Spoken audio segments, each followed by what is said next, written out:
ಇಂದು ಏನೋ ಒಂದು ವಿಚಿತ್ರ ಸೆಳೆತ ಮನಸ್ಸನ್ನು ಸಮುದ್ರ ಕಡೆಗೆ ಕರೆಯಿತು. ಸಮುದ್ರ ಎಷ್ಟು ದೂರದಲ್ಲಿದೆಯೋ ಅಲ್ಲಿ ಹೋಗಲು ಸಮಯವೂ ಅಷ್ಟೇ ಕಡಿಮೆ ಇದ್ದರೂ ಮನಸ್ಸು ಮಾತ್ರ ಅಲ್ಲಿಗೆ ಹಾರಿ ಹೋಗಿತ್ತು. ಆ ಕ್ಷಣದಲ್ಲೇ ನಮ್ಮ ಪತಿರಾಯರು ಹೋಗೋಣ ಎಂದಾಗ ಹೃದಯ ತುಂಬಿ ಬಂದ ಖುಷಿಗೆ ಮಿತಿಯೇ ಇರಲಿಲ್ಲ. ಮಂಗಳೂರಿನ ಆ ರಸ್ತೆಗಳು ಇಂದು ಹೊಸದಾಗಿ ಕಾಣುತ್ತಿದ್ದವು. ದಾರಿಯಲ್ಲಿದ್ದ ಮರಗಳು, ಗಾಳಿ, ಆಕಾಶ ಎಲ್ಲವೂ ಏನೋ ಮೌನವಾಗಿ ಕತೆ ಹೇಳುತ್ತಿರುವಂತೆ ಭಾಸವಾಗುತ್ತಿತ್ತು. ಪ್ರೀತಿ ಪಾತ್ರರ ಜೊತೆಯಲ್ಲಿದ್ದಾಗ ಲೋಕವೇ ಇನ್ನಷ್ಟು ಸುಂದರವಾಗಿ ಬಿಡುತ್ತದೆ ಎಂಬುದು ಆ ಕ್ಷಣದಲ್ಲಿ ಮತ್ತೊಮ್ಮೆ ಅರಿವಾಯಿತು. ಸುತ್ತಲಿನ ಪ್ರಪಂಚವೇ ಮರೆತು ಹೋಗುವಷ್ಟು ನಿರಾಳವಾದ ಮನಸ್ಸು. ಯಾವುದೇ ಆತುರವಿಲ್ಲ, ಯಾವುದೇ ಚಿಂತೆ ಇಲ್ಲ, ಕೇವಲ ಆ ಕ್ಷಣವನ್ನು ಬದುಕುವ ಆಸೆ ಮಾತ್ರ.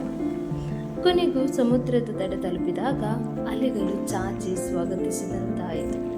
ದೂರದಿಂದಲೇ ಮನಸ್ಸು ಸಮುದ್ರವನ್ನು ಅಪ್ಪಿಕೊಂಡಿತು. ನನ್ನ ಬದುಕು ಜೊತೆಗಾರನ ಕೈ ಹಿಡಿದು ನಡೆದ ಆ ಕೆಲವು ಹೆಜ್ಜೆಗಳು ಸಾವಿರ ನೆನಪುಗಳಾಗಿ ಮನದಾಳದಲ್ಲಿ ಉಳಿದವು. ಸಮುದ್ರದ ಗಾಳಿ ಮುಖವನ್ನು ತಾಕಿದಾಗ, ಅಲೆಗಳ ಹಾಡು ಕಿವಿಗೆ ಬಿದ್ದಾಗ ಬದುಕು ಎಷ್ಟು ಸುಂದರ ಎಂಬುದು ಮತ್ತೆ ಮತ್ತೆ ನೆನಪಾಯಿತು. ಆ ಸಂಜೆಯ ಸೂರ್ಯಾಸ್ತ, ಆ ನೀಲಿಯ ಅಲೆಗಳು, ಆ ಮೌನದ ಮಾತುಗಳು ಮತ್ತು ನನ್ನ ಪ್ರೀತಿಯ ವ್ಯಕ್ತಿಯ ಜೊತೆಯಲ್ಲಿದ್ದ ಆ ಕ್ಷಣಗಳು ಇವೆಲ್ಲವೂ ಸೇರಿ ನನ್ನ ಹೃದಯದಲ್ಲಿ ಎಂದೆಂದಿಗೂ ಮಾಸದ ಒಂದು ಸುಂದರ ನೆನಪಾಗಿ ಉಳಿದು ಬಿಟ್ಟವು.